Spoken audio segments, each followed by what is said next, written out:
আমাকে অনেকেই বলে দাদা তোমার এতগুলো তো অ্যাপেলের কম্পিউটার, কিন্তু আমাদের তো হয়তো কম্পিউটার কেনার টাকা নেই, ফোনটাকে কিভাবে আমরা কম্পিউটার হিসেবে ব্যবহার করব। কিন্তু তার জন্য একটা সুন্দর প্রসেস আছে, চলো সেই প্রসেসটা দেখিয়ে দিই তোমরা নিজের ফোনকে কিভাবে কম্পিউটার হিসেবে ব্যবহার করবে। তাই সুন্দর এই প্রসেসটি ইনস্টল করার জন্য প্রথমেই আমাদের চলে যেতে হবে গুগল প্লে স্টোরে গিয়ে এখানে আমরা সার্চ পে লিখবো Win7 এইটা লিখে সার্চ করব।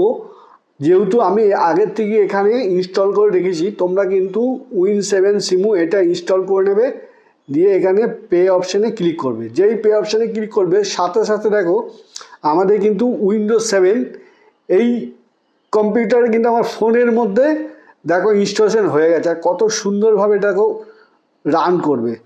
এখানের মধ্যে যেই ক্লিক করব সঙ্গে সঙ্গে দেখো আমার Windows 7টা খুলে গেছে, দেখো সুন্দরভাবে খুলে গেছে। তারপরে এইখানে যেই তোমরা ট্যাপ করে ধরবে এখানে দেখো নতুন করে তোমরা ফোল্ডার ক্রিয়েট করতে পারবে, রিপ্লেস করতে পারবে, কপি করতে পারবে কোনো জিনিস, সব কিছু থিম পিম পুরো দেখো কম্পিউটারের মতো।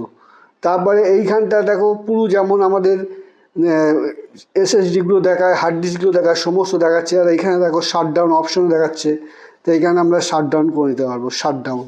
ঠিক আছে, তো এইভাবে তোমরা উইন্ডোজের সমস্ত কিন্তু এইভাবে তোমরা ছোট্ট ফোনের মধ্যে একটা উইন্ডোজ মেশিন তোমরা কিন্তু কাজ করতে পারবে। তাই প্রসেসটি তোমাদের কেমন লাগলো, ভালো লাগলে অবশ্যই নিজের টাইমলাইনে সেভ করে রাখো, আর বন্ধু বান্ধবের মধ্যে শেয়ার করে দাও। এই ধরনের ইনফরমেটিভ ভিডিও পেতে ফলো মি মিষ্টি মুখের আলাপ।